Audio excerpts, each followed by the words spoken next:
Good morning students. आज हम लोग क्लास 9th के सब्जेक्ट एसएससी सेक्शन हिस्ट्री के चैप्टर 3 को आगे हम लोग कंटिन्यू कर रहे हैं। हमने पिछली वीडियो में भी है discuss about the power rise and power of the Hitler, उसी को आज हम लोग कंटिन्यू कर रहे हैं, द डिस्ट्रक्शन ऑफ डेमोक्रेसी। तो हिटलर द्वारा कैसे how democracy was destructed in Germany by the Hitler, to discuss about the destruction of democracy. इसके बारे में हिटलर ने कैसे जर्मनी में लोकतंत्र को ख़त्म कर दिया, उसके बारे में ही आज हम लोग पढ़ेंगे। On 13 January 1933 president Hindenburg offered the chancellorship, the highest position in the cabinet of the ministers, to the Hitler।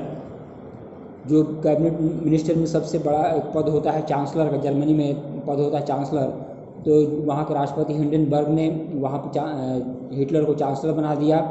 और इस तरह देखते हैं कि हिटलर जो है वहाँ पर जो पुराने विचारधारा कंजर्वेटिव लोग थे उनको अपनी तरफ मिलाना शुरू कर दिया। Having acquired the power, Hitler setup A dismantle the culture of structure of democratic rule. और इस तरह हम देखते हैं कि हिटलर ने क्या किया कि जब भी उसको सत्ता मिली, वहाँ का चांसलर बन गया, तो उसने धीरे धीरे कोशिश करना ये शुरू कर दिया कि जो लोग जो डेमोक्रेटिक शासन स्थापित था जर्मनी में, उसको धीरे धीरे कमज़ोर करना शुरू कर दिया। और उसको एक मौका मिला उसमें।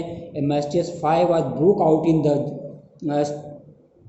German parliament building in February facilitate his move. और देखते हैं कि फरवरी में वहाँ पर जर्मनी की पार्लियामेंट में एक बड़ी विचित्र ढंग से आग लगी, पता नहीं चल पाया कैसे आग लगी, उसको एक मौका मिल गया। And the 5 decree of 28 February 1933 इंडेफिनिटली suspended the civic right like freedom of speech, press, assembly that has been granted by the Weimar Constitution। और इस तरह देखते हैं कि वाइमर रिपब्लिक के द्वारा जो गणतंत्र बना था प्रथम विश्व युद्ध के बाद, लोग जर्मनी की जनता को जो अधिकार दिया गया, मौलिक अधिकार जो दिए गए थे, खास करके अपनी बात कहने का अधिकार, साथ प्रेस को आज़ादी दी गई थी, सभा संगठन बनाने की आज़ादी जो दी गई थी, ये 5 डिक्री 28 फरवरी 1933 के द्वारा उसने क्या किया, हिटलर ने इसको ख़त्म कर दिया। उसके बाद उसने सबसे बड़े विरोधी जो थे, सबसे बड़े विरोधी उसके कम्युनिस्ट थे हिटलर के, उसने उनको परेशान करना शुरू कर दिया, उनको जगह जगह प्रताड़ित किया गया। And they were hardly packed off to the newly established concentration camp. Concentration camp क्या था जी? कंसंट्रेशन कैंप एक जगह थी जहाँ पर लोगों को वहाँ भेज दिया जाता था और किसी से मिलने नहीं दिया जाता था, और उसको चारों तरफ से तार से घेरा हुआ रहता था, और उस तार में करंट बिजली लगा दिया जाता था ताकि अगर कोई भागना चाहे तो उसमें करंट में लगकर मर जाए। इस तरह कंसंट्रेशन कैंप बनाया गया था।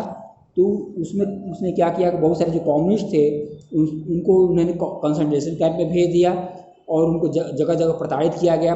उस तरह हम लोग देखते हैं कि बहुत सारे ऐसे जो लोग थे, खासकर 52 types of victims prosecuted bye the Hitler across the country. 52 तरह के लोग थे जिसमें उनको बहुत ही सताया गया। उसमें कम्युनिस्ट लोगों का भी नाम आता है। On 3 March 1933 the famous ambling act was passed. 3 मार्च 1933 को बहुत ही प्रसिद्ध एम्बलिंग एक्ट पास किया गया। इसके द्वारा इसमें हिटलर को जर्मनी में डिक्टेटरशिप स्थापित करने में मदद मिली। डिक्टेटरशिप, उसको हम जान लेते हैं डिक्टेटरशिप क्या होता है। ये government ruled by a group of peoples. उसमें क्या होता है, कुछ लोगों के द्वारा ही देश का शासन चलाया जाता है, उसको डिक्टेटरशिप कहा जाता है। तो जर्मनी में भी देखते हैं हिटलर ने कुछ लोगों के साथ मिलकर के शासन चलाना शुरू कर दिया। एम्बलिंग एक्ट द्वारा उसको एक विशेष अधिकार मिल गया। And it gave the Hitler the all power to sideline parliament and rule by decree.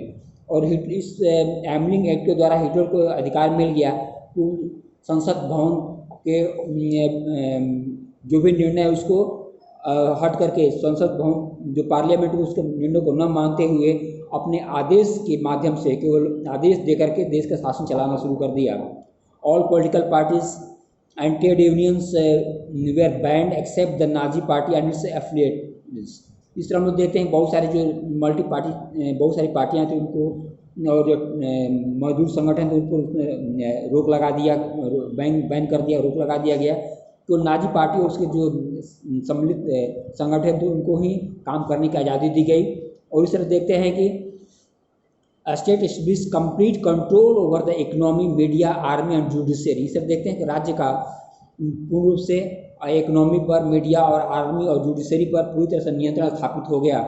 और special surveillance and security forces are created to control the society and order society in the way that the Nazi wanted.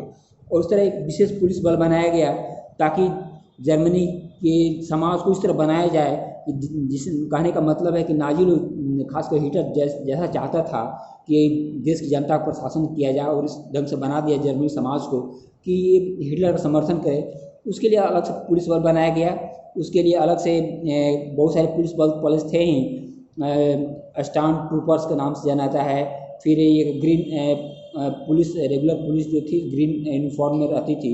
उसके बावजूद एक अलग से गुप्त संगठन secret police force बनाई गई जिसको गैस्टेपो के नाम से जाना जाता था। और उसको भी एसएस हो गई, स्पेशल स्क्वाड हो गई, क्रिमिनल पुलिस बनाई गई।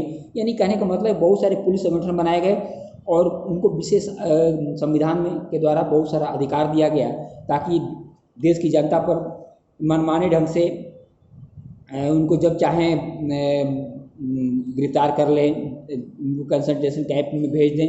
ये सारी चीज़ देखने को मिलती है।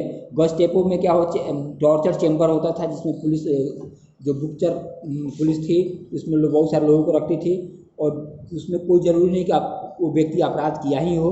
बिना अपराध किए हुए व्यक्ति को भी धीरे धीरे ये क्या करते, उनको परेशान करते थे, टॉर्चर किया जाता था और बिना कोई कानूनी कार्रवाई किए उन लोगों को कंसंट्रेशन कैंप में भेज दिया जाता था। इस तरह देखते हैं कि इस तरह पुलिस को बहुत बड़ा अधिकार प्राप्त हो गया था और उसके माध्यम से पुलिस मनमाना आचरण करती थी और हिटलर को शासन चलाने में सहयोग करती थी।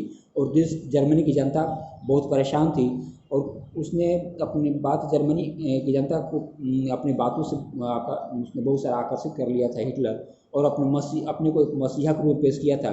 इस तरह हम लोग देखते हैं हिटलर अपना शासन चलाने के लिए बहुत तरीके अपनाए। इस तरह नेक्स्ट वीडियो में हम लोग आगे कंटिन्यू करेंगे कि रिकन्स्ट्रक्शन उसने जर्मनी का और क्या क्या उसने काम किए कि जर्मनी की जनता उससे प्रभावित हुई। Thank you.